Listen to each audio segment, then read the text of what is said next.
Sit tight, let me tell you a story while you enjoy these gameplay. My wife was a predator, and she unleashed a beast in me. When I married Princess, I felt like I had hit the jackpot. She was everything a man could dream of, beautiful in a quiet, graceful way. Soft-spoken, always praying, supportive. Her smile made me believe in peace. Her prayers made me believe in forever. For the first 8 months of our marriage, I walked around like a man living inside a dream. I used to joke with my friends, if I die now, I've lived a full life. Then, things changed. One morning, Nina said something simple, harmless on the surface. We need help in the house, she said. I agreed. Work was overwhelming, and she was taking on too much. She added, not house girls, I only want houseboys. I paused. Why? Because men work harder, she said. They don't gossip. Less drama. I laughed awkwardly. Something felt off, but I didn't question it too much. I thought maybe she was just being cautious. I had a past. After all the wild bachelor years, parties, flings. Maybe she just didn't want temptation in her own house. So we hired our first houseboy, Shibik, a 14-year-old from Inugu, quiet, respectful, hardworking. But barely a week in, Nina started complaining. Every little thing he did annoyed her. If I was joking with her and Shibik walked into the room, her mood would shift. She'd become distant, irritated, cold. I thought maybe it was her adjusting to having someone in our space. I told myself, let it go. But then I started noticing marks on Shibik's arm, scratches. One day, a bruise. Are you okay? I asked him quietly in the kitchen. Yes, sir. I fell, he said. His eyes were hollow when he said it, like he was lying, but scared. Still, I didn't press. I didn't want to make things worse. Maybe I didn't want to believe anything bad was happening. After all, this was Nina, my Nina. Then one day, Shibik left. No warning, no message. His bed was empty. He even blocked me when I tried to reach out. I asked Nina what happened. He stole money, she said. He's a thief. He'll come back begging. He never did. A part of me didn't believe her, but I buried that feeling. Then came Daniel. He was older, about 18, smart, polite, polished. I liked him. 2 weeks in, he came to my room and said, Sir, I'm sorry. I can't continue.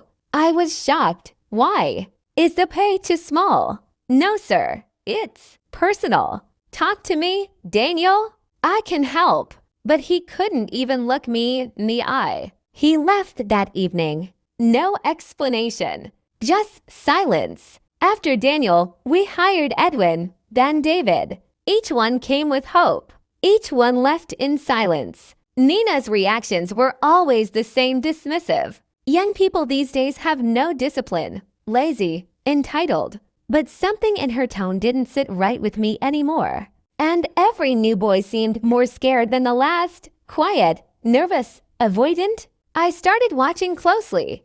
That's when I saw it, her rules. At first, they start friendly, eat with us, don't worry, rest. Then suddenly, they weren't allowed to sit in the living room, couldn't eat when we were eating. She'd delay their pay for days. No direct eye contact. No laughter. No privacy. She'd become a dictator. And when I tried to talk to her, she'd flip. If you don't like how I run this house, she said one night, then handle the houseboys yourself. So I stopped hiring help altogether. Then came Nee, my closest friend. He was having issues at home and asked to stay a night or two.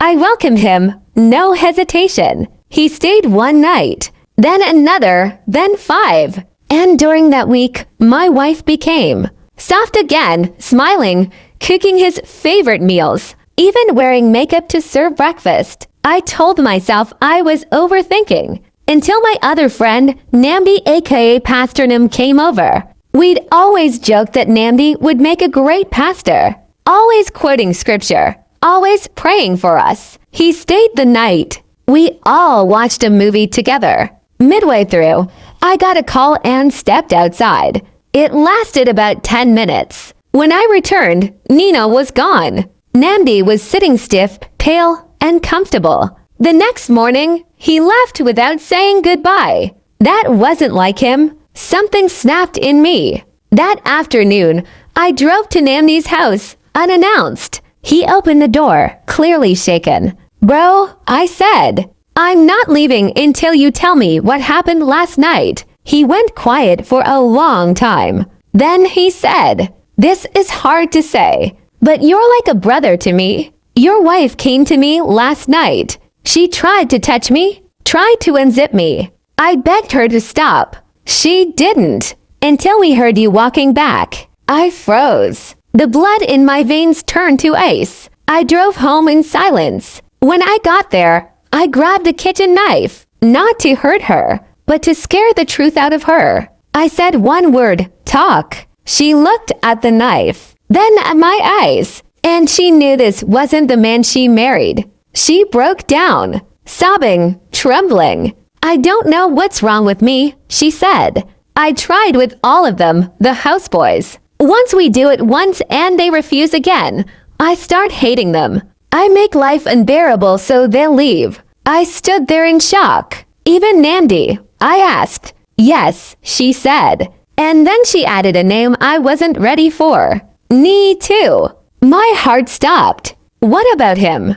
"We've been doing it. You sleep like a log. You never noticed." I collapsed into the couch. Everything around me blurred. My ears buzzed. She continued crying. Said she had hypersexual disorder. That she was abused by houseboys as a child. That no one believed her. That she hated herself. I couldn't hear it. I didn't want to.